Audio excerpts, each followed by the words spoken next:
Hi, I'm Karina, And I'm Megan. and this semester we interned with the North Carolina Sustainable Energy Association. NCSEA is the leading nonprofit of individuals, businesses, government, and nonprofits with the mission of driving policy and market developments to create clean energy jobs, economic opportunities, and affordable energy that benefits all of North Carolina. Within NCSEA, we worked with the Energy Data Solutions team, and our mentors were Daniel Pate, the Energy Program Manager, and Laura Langham, the Director of Market Innovation. Our project for this team involved researching the impact of HOA architectural guidelines on residential rooftop solar, and we wrote an educational piece about highlighting HOA success stories and residents' experiences while debunking HOA concerns.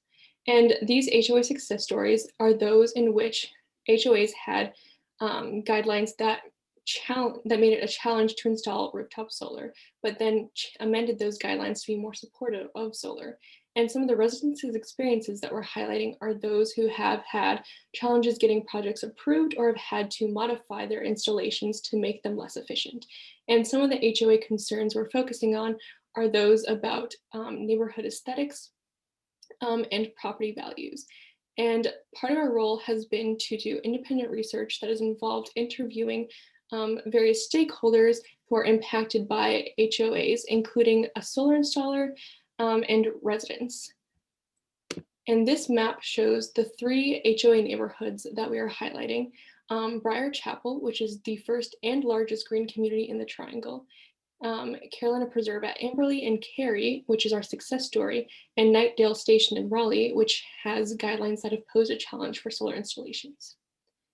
And our project has stemmed from the fact that North Carolina has solar access laws stating that HOAs cannot prohibit solar installations, but they may regulate the placement of a system as long as it does not prevent reasonable use. However, we've seen many cases in which homeowners have been prevented from installing solar or have been forced to modify their systems despite these laws. And this is because these laws have given HOAs considerable discretion because the reasonable use clause is rather vague. And Megan will go into more detail about some of the findings that we've gained from this project. So I want to talk about two of the interviews that we conducted. One was with a solar installer and the other was with a resident.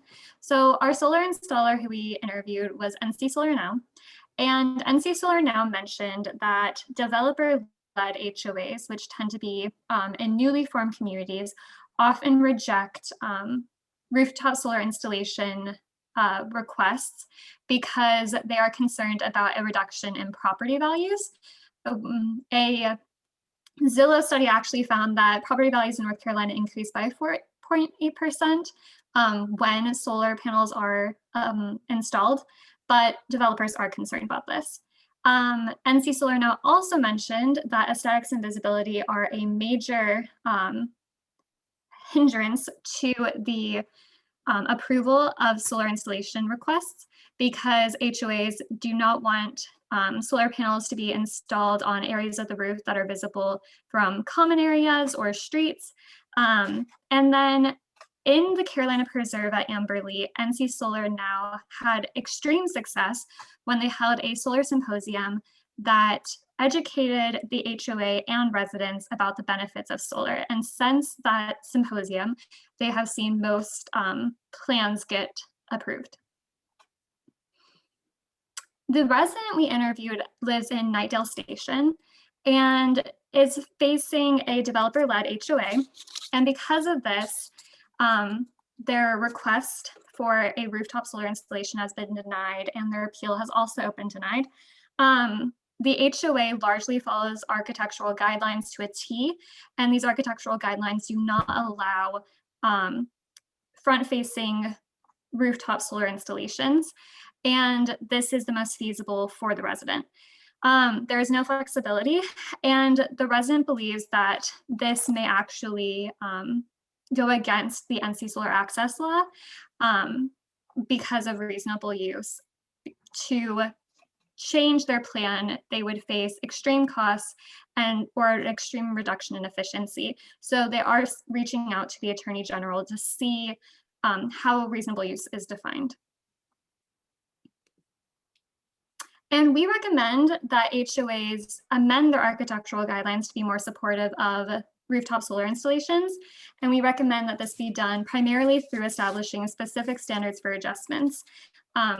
We think that a 15% increase in cost or a 15% reduction in efficiency would be grounds for breaching reasonable use, and that would constitute allowing the solar installation to go through. And so overall from this experience, we've gained a lot of skills that'll be valuable for our future careers. And what I've gained is that I've learned a lot about an issue that I never considered. And so this has been an interesting project to work on.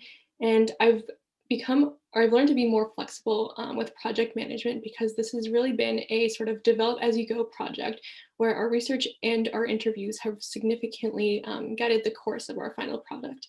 I've also become a lot more comfortable conducting interviews and preparing good questions before, but also being able to ask questions on the spot to gain more insights from our interviewees. And I've also gained experience writing a more educational story type piece, as opposed to the research papers that I'm more used to writing. But overall, I've gained a lot of valuable skills, and I'm grateful for this experience. And I've gained a lot of experience working with the Energy Data Solutions team and being part of the brainstorming process. As Karina said, this was a develop as you go project, and it was great to sit in on team meetings and talk about where we could take it. I've also developed my interview skills. Prior to this project, I have mostly been the person being interviewed, so it was really interesting to be asking the questions and to make sure that the questions were geared towards our project and what we were hoping to gain from it.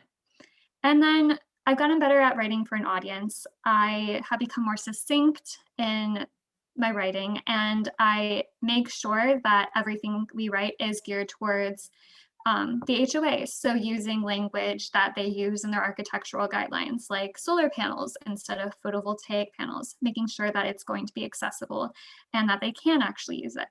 And then I've also just benefited from seeing the leadership skills of Laura and Daniel and how kind they are with everyone that they work with, and how they never want to put too much on someone's plate. So that's definitely been wonderful to see, and I hope that I can implement those skills in the future. And so we would like to thank our mentors at NCSEA and the greater NCSEA team, NC Solar Now, and to everyone who participated in our interviews. A very huge thanks for being a part of our project. Thank you.